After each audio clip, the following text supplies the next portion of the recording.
आसुची श्रावण मास ये जो पवित्र श्रावण मासरे बोलबम भक्त माने महादेवंक पई कहीं केते दूरରୁ जल आनी जलरे महादेवंकर अभिषेक करती। तेबे एथर ये जो श्रावण मास केबेठारु आरंभ हेउछि, केते तारिख रु आरंभ एवं केते तारिख रे शेष हेबो, केतोटी सोमवार पड़ुछि, केतोटी सोमवार आपण माने जल नै अभिषेक करिवे महादेवंको एवं ता सहित जानिबा एई मासरे केउ सब कर्म करबा अनुचित एवं केउ जिनिस बा केउ परिबा खाइबा अनुचित। ता सहित आ गोटे इंपोर्टेंट जिनिस जानिबा जे श्रावण मासर जो दिन आरंभ होउछि सेई दिन केउ परिबा भक्षण करबा अनुचित। सब किछि जानिबा ए वीडियो माध्यम रे। नमस्कार, मु मनोज दास, स्वागत आपण मानकु आजिकार ए वीडियो रे। प्रथम सोमवार के तारिख आ शेष सोमवार के तारिख एटा जानिबा निहाती दरकार। तापर आ गोटे जिनिस जानिबा कोन दरकार ना श्रावण मासर आरंभ के तारिख आ शेष के तारिख। तबे प्रथम रे आसंतु जानिबा श्रावण मासर आरंभ केबेठारु के तारिख आरंभ हेबो। श्रावण मास पांजी अनुसार जुलाई 21 तारिख 2024 रविवार, यह हूँ व्यास पूर्णिमा बा गुरु पूर्णिमा।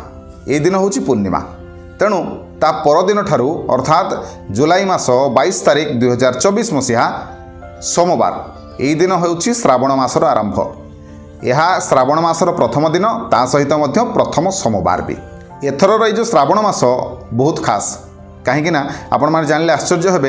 एथर श्रावण मासर आरंभ सोमवार रु आ शेष भी सोमवार रे। जुलाई मास 22 तारिख श्रावण मासर आरंभ एवं अगस्ट मास 19 तारिख सोमवार श्रावण मासर शेष। अगस्ट मास 19 तारिख सोमवार ये दिन हूँ राखी पूर्णिमा, ये दिन हूँ श्रावण पूर्णिमा, आउ ये दिन हूँ श्रावण मासर शेष जेहेतु पूर्णिमा रोचे। एथर श्रावण मासरे मोट 5 पाली सोमवार, 5टी सोमवार पड़िबो, माने 5 पाली आपण माने महादेवंकर जलाभिषेक करिपारिबे। जो माने श्रावण मासर व्रत को पालंती बा श्रावण मास को पालंती से माने जानिबा निहाती दरकार जे जो श्रावण मासरे केउ केउ जिंस सब खाइबेनी, केउ सब कर्म करिवे नाही, ए जिंस गुडी जानिबा निहाती दरकार।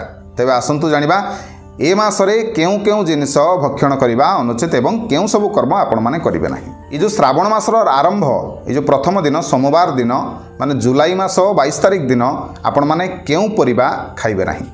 देखंतु पांजी अनुसार आपण माने ए दिन पानी कखारु खाइबेनी। तापरे दिन 1:26 परे आपण माने बोइताळु मध्य खाइबे नाही। एबे आसंतु जानिबा ए मास सारारे आपण माने केउ केउ जिंस सब खाइबे नाही। जेमति कि आपण मान तो निश्चित भाव में जानिथिबे जे श्रावण मासरे सात्विक भोजन ग्रहण करबा उचित। मद्य, मांस, पियाज, रसुण ये भली जो तामसिक युक्त खाद्य ए सबरु दूरे रहिबा उचित।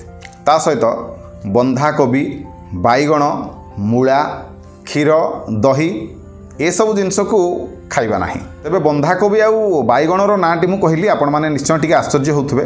देखंतु बंधाकोबी एवं बाईगण रे साधारणतः भाव में ए मासरे अधिक पोक हुअन्ति, सेथिपाई ए मासरे ए दुईटी जिनिस को ए परिबा को खाइबा को मना करा जायछि। ए मासरे आपण माने मसूर डाली एवं बिरी डाली मध्य खाइबा अनुचित। अधिक तेल मसला युक्त खाद्य, पान सुपारी, अधिक खटा युक्त खाद्य, अधिक मीठा युक्त खाद्य एवं निशा युक्त खाद्य ए सब को ए मासरे ग्रहण करबा अनुचित।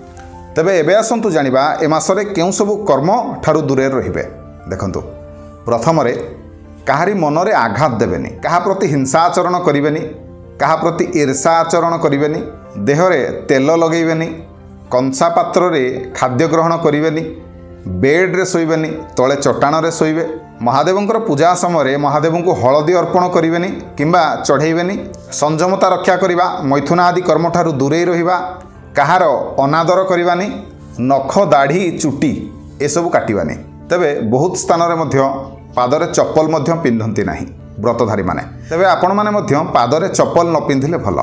जदि आपण माने श्रावणर व्रत पालन करूछंती ठीक भाव रे सठिक ढंग रे जदि आपण माने पालन करिवे ताले महादेवंकर कृपा आपनको निश्चिंत भाव रे लाभ हबो। आ लोक देखाणिया भाव रे जदि आपण माने व्रत को पालन करिवे ताले से व्रत करी कोनोसी लाभ नाही। मने रखंतु किए देखु न देखु महादेव उपरे अछंती, आउ से सबु किछि देखुछंती। आपणकर प्रत्येकटी कर्म को से देखुछंती। आपण जत्ते भल कर्म करिवे महादेव आपनको कल्याण प्रदान करिवे, जत्ते आपण माने खराब कर्म करिवे सेही अनुसारे महादेव मध्य आपनको फल देबे। तेणु विचार आपणकर, कर्म आपणकर। तेबे आशा करूछि आजिकार भिडियोटी आपण मानको निश्चय भल लागिथिबो। ତେବେ ଏ ଭିଡ଼ିଓରୁ ଆପଣମାନେ ନିଶ୍ଚୟ ଭାବରେ ଜାଣିପାରିଥିବେ ଯେ ଶ୍ରାବଣ ମାସର ଆରମ୍ଭ କେବେ ଆଉ ଶେଷ କେବେ କେତେପାଳି ସୋମବାର ଏସବୁ ବିଷୟରେ ଆପଣମାନେ କିଛି ନା କିଛି ଜ୍ଞାନ ପାଇପାରିଥିବେ। ତେବେ ଭିଡ଼ିଓ ଯଦି ଭଲ ଲାଗିଥାଏ ତେବେ ଭିଡ଼ିଓକୁ ଲାଇକ୍ କରିବେ, ସେୟାର କରିବେ, ଚ୍ୟାନେଲକୁ ସବସ୍କ୍ରାଇବ୍ କରିବେ।